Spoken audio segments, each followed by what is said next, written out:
안녕하세요. 김태원의 현명한 투자자 방송 시작하겠습니다. 본 영상에서 다루는 내용은 투자 권유가 아니며 각 개인의 투자 판단에 대한 책임을 지지 않습니다. 별도 SNS 채널 가입을 유도하거나 투자 권유 및 유료 리딩 서비스를 홍보하는 불법 사칭 계정에 유의하십시오. 자, 오늘은 중국의 AI인 스타트업 AI인 딥시크에 대해서 좀 말씀드리겠습니다. 이게 지난 우리 이제 설 연휴 시작됐을 때 미국에서 이제 이 챗 GPT 같은 생성형 AI로 이 중국의 딥시크가 공개됐는데, 이게 중국도 AI를 역시 개발하고 있었던 것이죠. 그런데 중요한 건 이게 미국의 10분의 1밖에 안 되는 비용을 들여서 학습한 내용이 이게 말 그대로 오픈 AI가 만든 그 챗 GPT 4.0 거의 뭐 최신 이 챗 GPT를 거의 능가하는 그런 능력을 보여줬습니다. 이게 이제 굉장히 큰 충격을 줬죠. 왜냐하면 지난 조 바이든 정부 때 미국은 중국이 이런 AI 시장에서 첨단 반도체를 갖고 그 AI 이런 생성형 AI를 학습시켜서 더 나은, 미국보다 더 나은 그 AI를 갖지 못하도록 계속 견제를 하면서 첨단 반도체에 중국 시장 접근을 차단해 왔습니다.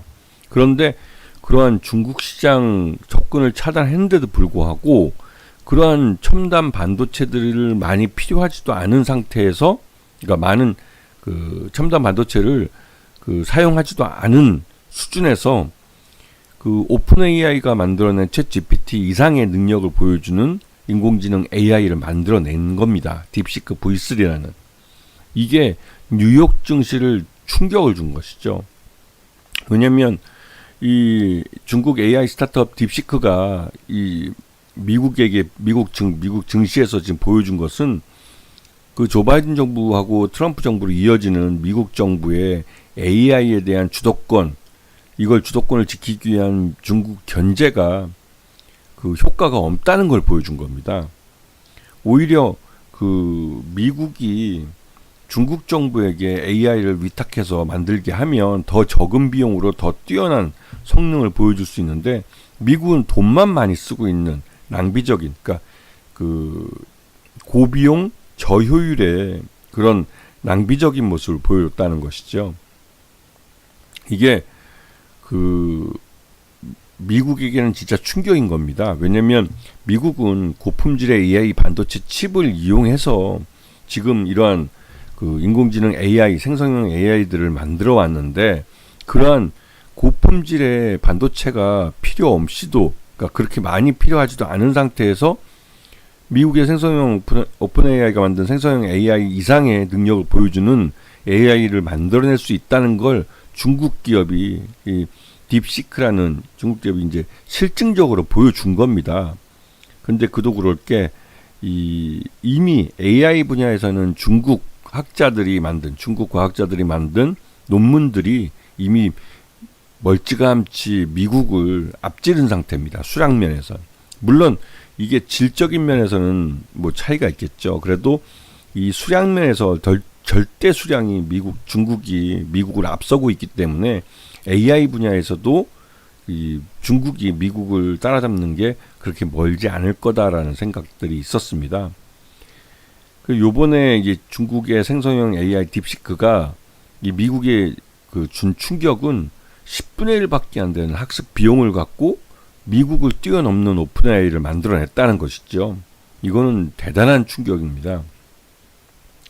그래서 일단 이러한 충격이 미국 시장에 있었고, 그리고 나서 그 악성 공격이 딥시크에 대해서 발생했습니다. 이루어졌고, 이것 때문에 지금 현재는 신규 가입이 중단된 사태입니다.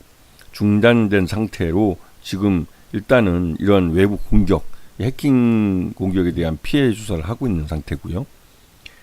그래서 지금 그 애플 앱에서는 이미 딥시크가 챗 GPT를 추월해서 1등으로 올라갔습니다. 왜냐면 이 성능도 뛰어나고 가격이나 이런 부분에서도 지금 현재는 공짜니까요. 이런 면에서 사람들한테, 미국인들도 충격을 받은 것이죠. 그래서 일단 호기심으로 먼저 보겠지만 사용해 보니까 챗 GPT보다 나쁠 건 없네 라는 생각을 들게 되는 것이죠. 그리고 지금 보시면 아시겠지만 딥시크 V3나 이게 메타에서 만든 라마라는 건데요. 라마나 뭐 클로드, 챗 GPT 450513이라는 이 인공지능 AI 모델과 비교해 봤을 때 뭐 10분의 1밖에 안 되는 비용을 갖고 딥시크 V3가 여러 가지 코딩이나 수학이나 여러 가지 면에서 이미 다른 서구 미국의 이런 AI 업체들이 만든 인공지능 AI를 뛰어넘고 있는 걸 보여주고 있습니다. 이것은 이 AI 연구자들이 내놓는 이 논문의 수량에서 발행 규모에서 이제 벌써 차이가 나고 있고, 물론 질적인 면은 분명히 존재합니다. 중국이나 우리나라도 그렇지만 이제 이 발행 논문이 많을 수는 있어도 그 안에 질적으로 그런 획기적인 내용들이나 이런 AI 기술을 발전시킬 수 있는 그런 기술적인 진보를 담고 있는 논문은 그렇게 많지는 않죠. 그래도 절대 수량, 이게 뭐 인해전수처럼 중국은 절대 수량으로 밀어붙이고 있는 모습입니다. 자, 이런 구체적으로 들어가서 챗 GPT나 이런 오픈 딥시크하고 이게 오픈 AI 쪽이나 또 이런 각 수치별로, 각 항목별로 능력치를 비교해 보는 거 수치화한 게 있는데요. 이걸 봐도 10분의 1밖에 안 되는 가격으로 이 정도 승리 능력을 나타내는 건 대단히 충격적이고, 더더욱 중요한 건 이 인공지능 AI가 동작하는 반도체, AI 반도체 안에 이 미국의 이런 챗 GPT나 뭐 이 오픈 AI 같은 것이 돌아가는 인공지능 AI 컴퓨터는 훨씬 더 많은 AI 칩을 갖고 있는, 그러니까 이런 비용이 많이 들어간 컴퓨터들입니다. 거기에 비해서 이 중국의 딥시크는 적은 AI 반도체를 이용해서도 이러한 효과를 낼 수 있다는 걸 보여준 것이죠. 그래서 이제 엔비디아 같은 경우는 주가가 17%나 폭락했는데요. 이 사실은 앞으로 이런 딥시크의 사례를 따라서 미국 기업들도 슈퍼 반도체, 그러니까 AI 반도체 수량이 적게 사용되는, 즉 비용을 줄이는 쪽으로 개발을 해갈 거라는 겁니다. 그렇게 되면 엔비디아 같은 경우는 지금 AI 반도체를 거의 독과점하다시피 하면서 엄청난 수익을 이루고 있고, 또 시가총액 1위짜리도 지금 애플로부터 뺏기도 했었는데, 단 한 방에 그냥 중국의 딥시크라는 AI가 등장하면서 한 방에 17%나 폭락하면서 맛이 가고 있는 모습이죠. 브로드컴도 마찬가지로 이 반도체 쪽이기 때문에 충격을 똑같이 받았습니다. 그래서 마이너스 17%나 폭락을 했죠.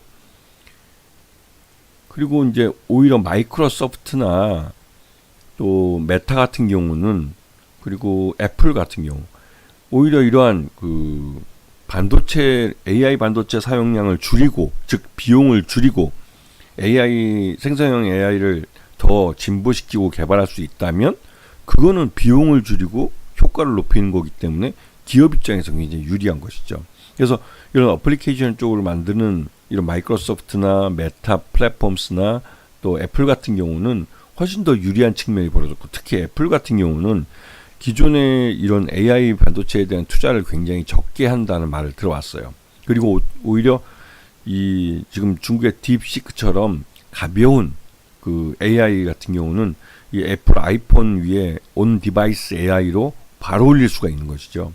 그렇게 되면 실질적으로 애플은 적은 비용을 들여서 AI 기술을 이 아이폰에 포팅할 수 있는 기회를 갖게 되는 겁니다. 그리고 오히려 중국 내에서 미국의 AI를 사용하지 못하도록 해왔었는데, 그런 측면에서는 이 딥시크 V3를 아이폰에다 바로 포팅해서 중국 시장에 내놓을 수 있고, 또 그렇게 되면 중국 시장에서 AI 아이폰을 판매할 수 있는 기회가 생긴다고 볼 수가 있는 것이죠. 이렇게 되면 말 그대로 애플 같은 경우는 중국 시장에서 시장을 더 이상 잃지 않고 지켜갈 수 있는 기회를 가질 수도 있는 겁니다. 그런 면에서 애플 주가가 상당히 오른 모습을 볼 수가 있죠. 그리고 이 지금 나스닥 지수도 이러한 충격을 받아서 아주 급락을 했습니다. 3%대 급락을 보였고, 그리고 지금 이 나스닥 지수 같은 경우도 3%대 급락세를 나타냈죠. 그리고 이 반도체 지수, 이게 반도체 지수가 가장 큰 충격을 받았는데, 앞에서 말씀드렸지만 엔비디아나 브로드컴 같이 이 AI 반도체를 만드는 업체들은 실질적으로 이 AI 반도체에 대한 수요가 줄 수 있기 때문에 충격을 직접적으로 받을 수밖에 없습니다. 그래서 반도체 지수 자체가 미국 시장에서 충격을 크게 받은 모습을 보여주고 있습니다. 그리고 이제 비트코인마저도 주가가 폭락을 했었는데요. 이게 이제 그 지난 그 며칠이죠?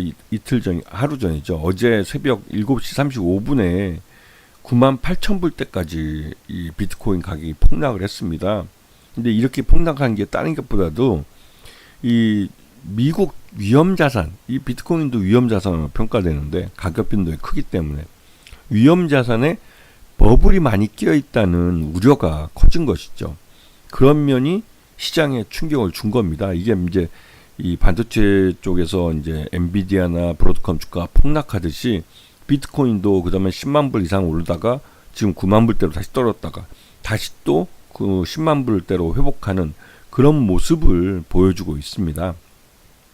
하지만 불안감은 계속되고 있는 것이죠. 이게 그동안 이제 미국 지수가 그 미국 자산 시장이 지난 한 1년 동안 계속 끊임없이 올랐기 때문에 항상 이제 그 고점이라는 불안감이 미국 투자가들 사이에 있기 때문에 나타난 현상이기도 하죠. 그리고 무엇보다도 미국 정부가 그렇게 견제를 해왔던 중국이 미국의 견제 속에서도 꿋꿋하게 AI 기술을 발전시키면서 이렇게 나름대로 이제 미국을 추격해 오고 있다는 것을 보여주는 게 미국에게는 굉장히 큰 충격으로 다가왔을 겁니다. 그래서 이 중국의 AI 스타트업인 그 딥시크의 충격이 미국 시장에 큰 충격을 줬고 이 AI 반도체 쪽을 만드는 엔비디아나 브로드컴 이런 쪽에다 큰 충격을 주고 오히려 이런 AI 반도체를 받아서 생성형 AI를 만드는 메타나 또 애플 그다음에 마이크로소프트 같은 업체들에게는 적은 비용으로 생성형 AI를 만들 수 있다는 걸 보여줬기 때문에 앞으로는 AI 반도체에 대한 수요가 예전보다는 줄어들 거라는 그렇게 되면 비용이 줄기 때문에 그 투자비도 적게 들어가고 오히려 수익을 더 늘릴 수 있는 기회를 가지게 되기 때문에 메타나 마이크로소프트 같은 경우는 충격 이후에 빠르게 주가를 회복시키고 있는 모습을 보여주고 있습니다. 그래서 중국 AI 스타트업 딥시크의 충격이 시장 전반에 영향을 미쳤지만 그 안에서도 이 충격을 받고 주가가 지속적으로 폭락하는 종목, 반도체 종목들이 있는데 비해서 오히려 이러한 그 AI 반도체 사용량, AI 반도체에 대한 투자비를 줄일 수 있는 메타나 마이크로소프트나 애플 같은 업체들은 오히려 이게 반사 이익으로 작용할 수 있다는 것을 이 딥시크 사태에서 확인할 수가 있는 것이죠. 아시겠죠? 자, 오늘 방송 여기서 마치겠습니다. 감사합니다.